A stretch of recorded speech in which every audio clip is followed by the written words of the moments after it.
my ear off and say I should have never let you do an article in the first place. My 25 years here may keep my job secure, but it won't save you." She nodded. As he approached the door, he heard Karen shout, "Thank you, Mr. Stern. I won't let you down, Mr. Stern." Although his back was turned, he gave an approving smile Karen did not see. He yelled back, "I hope you don't. And I'll send what's-his-face down here to get your lunch order." "No, it's okay. I don't have any money for—" The door squeaked open, then slammed shut. Karen quickly moved the box that was on top of the mystery file. She opened it once again. She was only 3 paragraphs deep when she heard, or her head filled with fear, not just afraid she would get caught, but because the horror of what she was reading. Sorry, I had to pause there because I lost my place. The door flung back open, so fast it didn't even have time to squeak this time. It knocked over a few boxes, flinging them against a wall. It was Glenn. Mr. Stern came in behind him, dragging Bottom, carrying in his hand the note Glenn threw on his desk before taking off for the records room. Karen jumped and closed the file again. Her thoughts shifted into high gear. "I'll never get this done. Whoa, that was awful fast. My word, what is his problem?" Glenn came racing down to her. He leaped, skipping over the last 6 steps. Before he could speak or catch his breath, Karen said, "I have no money, Glenn." She looked away and mindlessly moved the boxes around. "I'm not here to borrow money." "No, I thought you were—" Stern walked in, still reading the note. He then explained for Glenn. Chief Editor Mr. Wilkinson told everyone. Apparently I missed the memo." He cleared his throat to do his best mock impersonation or impression of the editor as he read, adding his own ad-lib. People, listen up. Get lunch on your own, people. We're purging the interns to work. Real work. Ha ha. Hoo hoo. We are, throwing them to the sharks. Ah ha ha ha. Karen gave a huge smile until her eyes met Glenn's eyes. Glenn couldn't contain himself. His words spewed out. Wait, let me tell her." Bob gave permission, but with a warning. "Just don't do Wilkes' voice. That's disrespectful. But I know what I did, but I earned that right to do him. You've been here. I've been here longer than you. And, oh, excuse me." Glenn agreed. "Okay, so I can tell her?" Bob nodded. "Go ahead, champ." Glenn said, "Okay. Thank you, Mr. Stern. Thank you. Oh my gosh, this is so good." "What?" Karen pried. "This is so good.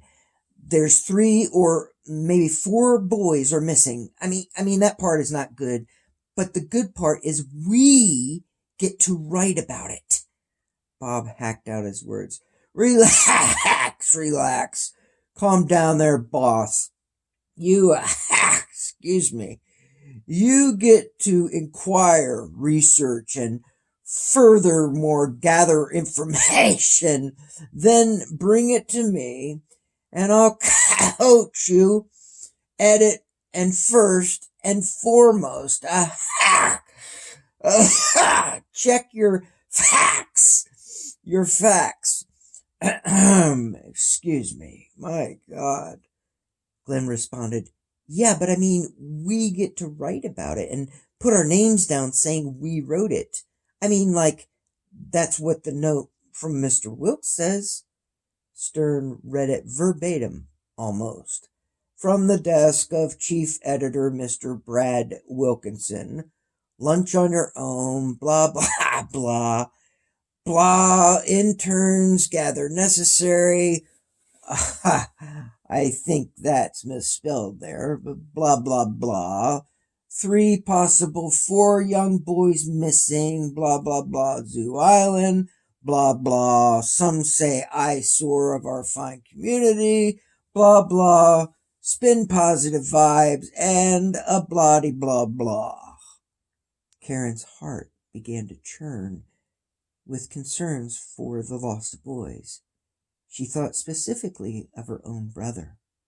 She felt a pit form in her stomach, climbing up to her throat.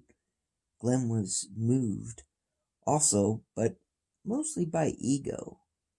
His only thoughts were how he could gain fame somehow, how he would have so much fame he could start to acquire, he'd be famous.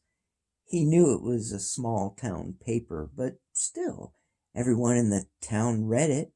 He could and would gain bragging rights over his former old high school buddies for being a writer who made it to print. As Bob read on, Glenn wanted to interrupt so bad, but he didn't want to get kicked off the project before he was even given a chance. Bob tossed the memo from his boss on the table. Karen looked down to make sure he couldn't see the classified file folder. Look, kids, this may be an article about kids being kids, boys being boys. We don't write until we know if they are truly missing. Many times they show up, and if we report that they were missing, we end up looking stupid. Excuse me. We don't want to misinform the public, who are, more often than not, already misinformed. Also, excuse me, when it comes to anything in this town, somehow it always goes back to something about that blessed Zoo Island. Anything bad happens, then, oh hell, blame John Hanson and the crazy nutty professors and producers of that island. So, what I want you to do is first familiarize yourself with the facts about Zoo Island. So if anything starts heading toward that, excuse me, place as a scapegoat, you can nip it in the bud. You gotta know the facts first. You can soon shoot down the rumors. Excuse me. My God, have either of you ever read our paper before working here? While he waited for an answer, he cleared his gravelly voice and the gravel out of his throat. Glenn beamed. Yes, sir, every day. A little, I guess, kinda. Karen tried to credit herself. Stern smiled. It's okay if you don't or didn't, but I can guarantee you your parents do. Karen replied again. No, I totally did. I read some. She felt the need to fight for her position. She protested. How would that make Glenn better for a job here after our internship than me? Relax, Karen. It doesn't. This isn't a test. It's not a competition. Glenn was nodding his head no, but his thoughts were yelling yes. Bob used this as a teachable moment. You both wrote good essays to get this internship. You both have good brains. Excuse me. You're both going to use the lunch break to read up on facts about Zoo Island while I order pizza delivery for the 3 of us. Excuse me.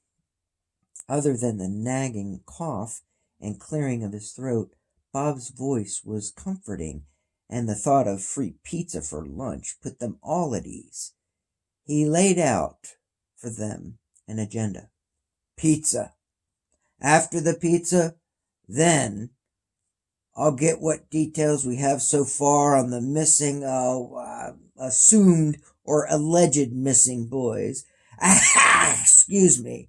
Then we'll rule out that they went to Zoo Island, and first thing tomorrow, no, tonight, because the paper starts printing late, much later tonight, in time for the 5 a.m. deliveries. You'll both write. You'll both write your own articles. Excuse me. Submit them to me. I'll edit, and you'll rewrite. I'll approve. He turned and headed toward the stairs. The best one will go to print. Before he reached the stairs that led up and out of the dimly lit, dirty bottom level, he said, "Oh, Karen, don't even think about reading the folder marked classified or classified verify before, whatever the hell it says. Sorry for my language. Excuse me. You got security clearance, but not that much clearance." She reached for her press pass, hung around her neck, and clenched it in her hand. Glenn noticed her action and mimicked her, holding his own laminated ID. As Stern slowly climbed the stairs, she shouted, "No, I'm not. I didn't." They could still hear Bob hacking as he reached the top of the stairs. With his back turned, he smiled, then yelled, "Have fun! Behave! Get it done! We got a paper to run!" Glenn whispered, "You think he has a bug or, maybe, throat cancer? That hack is gross." Karen rolled her eyes. "Glenn, you're gross, and you talk too much." "That makes for a good writer. My mom says if you talk a lot, you can write a lot." She rolled her eyes at him again. "What, Karen? Tell me you don't think that's a fact." Karen didn't want to waste her words entertaining Glenn, but felt the need to raise her voice. "Writing, Glenn, is not about how many words you can string along into a sentence, paragraph, and pages. It's how you use those words that count. Ask, do they get across, I don't know," she hated to admit. Glenn egged her on. "No, what? What were you going to say? Better yet, what do you want to say, huh?" Do they tell a story, a believable story of how much truth is there in what the author is conveying?" Glenn thought for a moment, then said softly, "That's good. Yeah, no, I mean, that is good, really good. But do you realize that this is more competition than composition? Well, good composition will win this competition. Glenn smiled. "Oh yeah, I know. That's why I'll win. It's just writing down the facts and adding a few other details people find interesting." He grabbed the box in front of her and quickly slid it toward him, knocking the folder out from under it. Pages scattered through the air. He saw the marked folder and proclaimed, "Aha! I knew you were hiding something." "No, not hiding, just unsure if I wanted to show anyone else." They both bent down to pick up the pages. She asked, "What about the boys?" "Who?" She tisked. He replied, "Oh, the boys. Yeah, the Lost Boys. Kind of like Peter Pan, Lost Boys, Neverland, Captain Hook." "Yes, I know Peter Pan by J.M. Barrie, Glenn." "I thought Walt Disney wrote it." "Well, anyway, yeah, so, they say they are 3 or, maybe 4 3 of the parents contacted the police, and the police report's upstairs. Did it give names? No. Actually, I don't really remember much after I read the memo about interns given the chance to write for the paper. I thought I had this in the bag.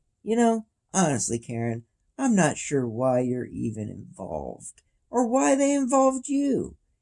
Karen stood to her feet, letting Glenn pick up the rest on his own. She gave him an order. Don't forget the paper clips, too, and a few pages are way over there in that